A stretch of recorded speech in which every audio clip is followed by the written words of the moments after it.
আসসালামু আলাইকুম, কেমন আছেন সবাই? বিনুর বিশ্বে আপনাদের সবাইকে জানাই স্বাগত। আজকে বানাবো একটা ভেজ স্টার্টার। আমরা যারা ননভেজ খাই তাদের কাছে স্টার্টারের অপশনস অনেকগুলো থাকে, কিন্তু যারা ননভেজ খান না, যারা ভেজিটেরিয়ান, তাদের কাছে কিন্তু এই স্টার্টারের অপশান খুব কম থাকে। তো তাদের জন্যই আজকে আমি বানাবো চিলি হানি পটেটো। চলুন তাহলে রেসিপিটা শুরু করা যাক। এখানে আমি দুটো মিডিয়াম সাইজের আলু নিয়েছি। আলুটাকে ভালো করে ছিলে নিয়ে ধুয়ে নিয়েছি। আলুগুলো একটু লম্বা আকারের হলে বেশি ভালো হবে দেখতে।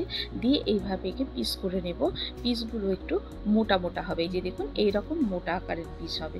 দিয়ে আবার লম্বা লম্বিভাবে এগুলোকে কেটে নেব। এটা দেখতে অনেকটা ফ্রেঞ্চ ফ্রাইয়ের মতো হবে, তবে ফ্রেঞ্চ ফ্রাইয়ের থেকে একটু মোটা হবে। এই যে দেখুন এরকম মোটা মোটা পিস হবে, 1 আঙুলের মতো মোটা হবে। দিয়ে সবগুলোকে এইভাবে করে কেটে নেব। নিয়ে এগুলোকে কিন্তু খুব ভালো করে ধুয়ে নিতে হবে 3 থেকে 4 বার জল পাল্টে পাল্টে। আলুগুলোকে খুব ভালো করে ধুয়ে নিয়ে এবার একটা মিক্সিং বোলের মধ্যে নিয়ে নেব। নিয়ে এতে দিয়ে দেবো কিছু মশলাপাতি। দিয়ে দিলাম এখানে প্রয়োজন মতো নুন, লঙ্কার গুঁড়ো, এটা নর্মাল লঙ্কার গুঁড়ো। দিয়ে দেবো হলুদ গুঁড়ো প্রয়োজন মতো। আর দিয়ে দেবো এতে রসুনের পাউডার। রসুনের পাউডারটা যদি না পান তাহলে রসুন কুচি দিলেও চলবে এতে। আর দিয়ে দেবো পেঁয়াজের পাউডার। পেঁয়াজের পাউডার যদি আপনার কাছে না থাকে তাহলে পেঁয়াজের রস দিলেও চলবে। আর যদি পেঁয়াজ আর রসুনে কারোর অসুবিধে থাকে তাহলে এটাকে স্কিপ করতে পারেন। দিয়ে দেবো এখানে চিলি ফ্লেক্স প্রয়োজন মতো। যেহেতু চিলি পটেটো তা সেই জন্য চিলিটা একটু বেশিই দেবো এখানে। দিয়ে ভালো করে মিক্স করে কিছুক্ষণ রেখে দেবো। একটু জল বেরিয়ে এলে তখন এতে মিশিয়ে দেবো কর্নফ্লাওয়ার। কর্নফ্লাওয়ারটা নেব আমি 1.5 টেবিল চামচের মতো। আর দিতে হবে এতে চালের গুঁড়ো। চালের গুঁড়োটাকেও নিয়ে নেব 1.5 টেবিল চামচের মতো। চালের গুঁড়োটাতে কি হয়, একটু মুচমুচে হবে, বেশিক্ষণ ধরে মুচমুচে থাকবে। কিন্তু শুধু যদি কর্নফ্লাওয়ার দেওয়া হয় তাহলে কিন্তু খুব তাড়াতাড়ি নেতিয়ে যাবে জিনিসটা। তাই একটু চালের গুঁড়ো মেশাতে হবে এতে। দিয়ে ভালো করে মিক্স করে নেব। এখন একটু শুকনো শুকনো মনে হলেও কিছুক্ষণ যদি রেখে দিই, এটা আলুর যে জলটা বেরোবে তাতে কিন্তু এই কর্নফ্লাওয়ার আর চালের গুঁড়োটা খুব ভালো করে গায়ে কোট হয়ে যাবে। এবারে একটা প্যানে তেল নিয়ে নেব বেশ খানিকটা। তেলটা মিডিয়াম গরম হবে, খুব বেশি ধোঁয়া ওঠা গরম হবে না। খুব বেশি যদি গরম হয়ে যায় তাহলে কিন্তু আলুগুলো সেদ্ধ হবে না, পুড়ে যাবে। আলুগুলোকে আমাদের সেদ্ধ করতে হবে তেলে দিয়ে। এবারে একটা একটা করে দিয়ে দেবো এর মধ্যে আলুগুলোকে। দিয়ে ভালো করে 2 পিঠ লাল লাল করে ভেজে তুলে নেব। তবে খুব বেশি লাল করব না, কেননা এগুলোকে আবার ডাবল ফ্রাই করতে হবে। সবগুলো ভাজা হয়ে গেলে একটু ঠান্ডা হতে দেব, হয়ে গেলে তখন ডাবল ফ্রাই করব এটাকে। এই যে সবগুলো ভাজা হয়ে গেছে, এরকম শুধু চা দিয়েও এগুলোকে পরিবেশন করতে পারেন, তবে আমি এখানে একটা গ্রেভিতে দেবো এটা। আর গ্রেভিটার জন্য লাগছে আমাদের রসুন কুচি, আদা কুচি, লঙ্কাগুলোকে এরকম লম্বা লম্বা করে কেটে নিয়েছি, আর কিছু লঙ্কাকে কুচি করে নিয়েছি। আর নিয়ে নেবো এখানে পেঁয়াজ কুচি। আর নিয়ে নেবো কিছু সস, নিয়ে নিয়েছি টমেটো সস, চিলি সস, আর নিয়ে নেব সয়া সস। সব সসগুলোই এখানে আমি নিয়েছি 1.5 চা চামচের মতো। এটা আমি আমার প্রয়োজন মতো নিয়েছি, আপনারা আপনাদের প্রয়োজন মতো নেবেন। তেলটাকে আরও একবার গরম করে নেব। এইবার গরমটা খুব ভালো করে গরম করতে হবে। তেলটা যখন খুব ভালো করে গরম হয়ে যাবে তখন যে ভেজে রাখা আলুগুলো ছিল সেগুলোকে আবার তেলের মধ্যে দেব। দিয়ে খুব বেশি নয়, 8 মিনিটেরও কম সময় থাকবে, থেকে 2 পিঠ ভেজে নিয়ে তুলে নেব সঙ্গে সঙ্গে। খুব বেশিক্ষণ রাখলে কিন্তু পুড়ে যেতে পারে। এই ডাবল ফ্রাই করলে কি হয়, যখনই এটাকে আমি সসের মধ্যে দেব তখন কিন্তু খুব তাড়াতাড়ি এটা নেতিয়ে পড়বে না, অনেকক্ষণ পর্যন্ত ক্রিস্পি থাকবে।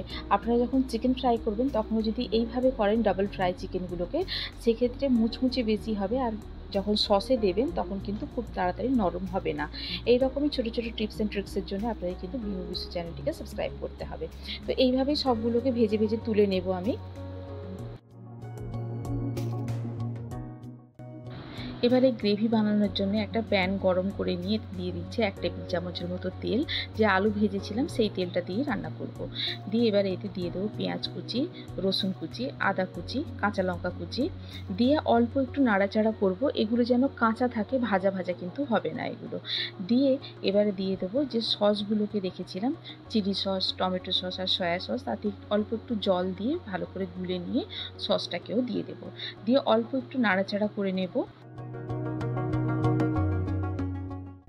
আর দিয়ে দেবো এতে হলুদ গুঁড়ো আর লঙ্কার গুঁড়ো। দিয়ে কিন্তু নুন দেওয়ার আর কোনো দরকার নেই, কেননা সসেতেই নুন আছে। দিয়ে দেবো একটু চিলি ফ্লেক্স। দিয়ে ভালো করে নাড়াচাড়া করে নিয়ে দিয়ে দেবো এতে জল। জলটা দিয়ে একটু ফুটতে দেব। অল্প একটু ফুটে উঠলে এবারে দিয়ে দেবো এতে একটা বাটিতে একটু জল নিয়ে নেব। নিয়ে 1 চা চামচের মতো দিয়ে দেবো এতে কর্নফ্লাওয়ার। কর্নফ্লাওয়ারটাকে ভালো করে জলে গুলে নেব, যেন কোনো লাম্পস না থাকে এর মধ্যে। ভালো করে গুলে নিয়ে সেটা এই গ্রেভির মধ্যে দিয়ে দেবো। দিয়ে দু একবার এরকম নাড়াচাড়া করে নিয়ে দেখবো যখন থকথকে হয়ে এসছে গ্রেভিটা, তখন এতে দিয়ে দেবো ভেজে রাখা যে আলুগুলো রেখেছিলাম সেগুলো সব দিয়ে দেবো। দিয়ে আলুগুলোকে ভালো করে এই গ্রেভির মধ্যে কোট করে নেব। নিয়ে দিয়ে দেবো এতে পেঁয়াজ এরকম করে কুচো করে রেখেছিলাম, আর ক্যাপসিকাম একটু লম্বা লম্বা করে কুচিয়ে রেখেছিলাম, আর একটা কাঁচা লঙ্কা দিয়ে দেবো। গোটাই থাকবে কাঁচা লঙ্কাটা, আপনারা যদি ঝাল বেশি খান তাহলে কাঁচা লঙ্কা কুচিয়েও দিতে পারেন। দিয়ে ভালো করে গ্রেভিতে আলুগুলোকে কোট করে নেব। নিয়ে ফ্লেমটাকে বন্ধ করে দেব, দিয়ে তারপরে দেবো এতে হানি। আচ্ছা, এটাকে এখানে বলে রাখি আমি, যখন আপনারা সার্ভ করবেন দেখবেন যখন যদি গেস্ট আসতে বা যদি সার্ভিংয়ের সময় যদি দেরি থাকে, তাহলে গ্রেভিটা আগে থেকে করে রাখবেন, আলুটাকে আলাদা করে ভেজে রাখবেন। যখন সার্ভ করবেন সেই সার্ভ করার মুহূর্তে কিন্তু গ্রেভির সঙ্গে পটেটোটা মেশাবেন। দিয়ে ওপর থেকে আমি দিয়ে দিলাম, আমি এখানে 5-6 দিচ্ছি, আপনারা যদি কাছে 5-6 না থাকে তাহলে তিল দিয়ে গার্নিশ করবেন এটাকে।